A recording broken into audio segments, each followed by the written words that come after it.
السلام علیکم ورحمت الله وبرکاتو. زه یم ستاسو ورور ارشد علي اوفیشل. ملګرو زه نن ناست یم د باډاما سره او د باډاما سره به یو څو خبرې کوو. السلام علیکم.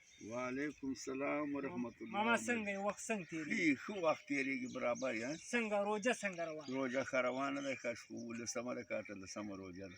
ښه دا کومه فري اټه چې راغلې وه دې کې چا مثال تاسو ته څه نه ګاونډیانو ته هم راغلي، موږ ته نه دي میلاو. تاسو ته نه ده میلاو؟ نه ښکاره خبره ده.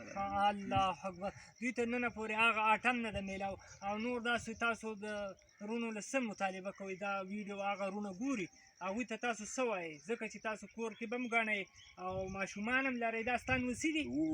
ماشاءالله ماشاءالله. سبقونه وایي؟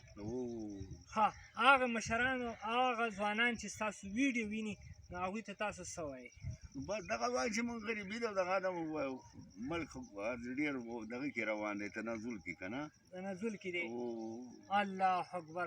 زموږ دا مشر تاسو وینئ او دغه روژه په خوله دی ونې د پلوسې د ونې لاندې ناست دی او چې کوم دی نن څومه روژه ده او د دوی ته چې کوم دی هغه پرې اټه راغلې ده دا وایي چې هر چا ته میلاو شوې ده خو موږ ته نه ده میلاو شوې. په هر حال الله دې وکړي چې د دوی هغه اټه هم میلاو شي او نور کوم د چا وس کېږي انشاءالله د دوی سره به کوو، ځکه چې دا زموږ مشران دي او چې څوک هم مثال سرسایه مستحبي سرسایه به م ورکوئ هر څه وه مثال لکه دا د داسې خلکو ځکه چې دا په خپو د خپو دې م ورته ووایه چې ستا د خپو تکلیف کم یو دی هغه ورته ووایم. ما په خپو دړلې ده ګرځېدی نه شم ګرځېدی نه شي مثال لکه وړو ته هم هلته ورځېدی نه وړو ته نه ودرم ځان نه ملګرو دا وایي چې زما د خپې درد کوي زه هلته کو دا پرې وړه مې وم شي که نه نو زه په د خپو معذوره یم زما د خپې درد شای نه شم رسېدلی بچا زما د خپې درد کوي وایي زه مثال چې کوم دی نو هغه وړو ته زه نشم ورځېدی. په هر حال دا ویډیو تاسو وینئ دغه ماشومان چې کوم دي دا یونیورسي دي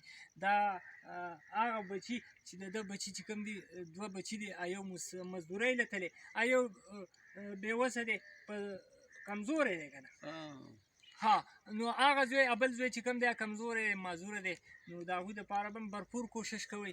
نو آیا مثال دغه ویډیو تاسو ولیده دا زموږ د دوی دپاره د خصوصي د وړو دپاره د چا چې م وس کېږي د دوی دپاره به خصوصي د اواز پورته کوئ ځکه چې د ده په خپو باندې معذوره دی عمر چې کوم دی د 8 کالو له واوړي نو د داسې مشرانو به لازمي خیال ساتئ ځکه چې دوی په قطار کې دا زموږ مشران دي د دوی به زموږ د دې سپینې ګیرې خاطر کوو. نو تاسو به دا ویډیو لازمي ګورئ او تاسو به شیر کوئ، تاسو به انشاءالله ګروپونو کې هم شیر کوئ چې دا زموږ دا پیج چې کوم دی کامیاب شي نو انشاءالله موږ به ستاسو سره دعاګانې په لوی الله هم سپارو. او آخري میسج څه ورکړه دغه ځوانانو له آخري میسج ورکړه؟ خیري میسج څنګه لکه څه ورته وایې مسافرو ته؟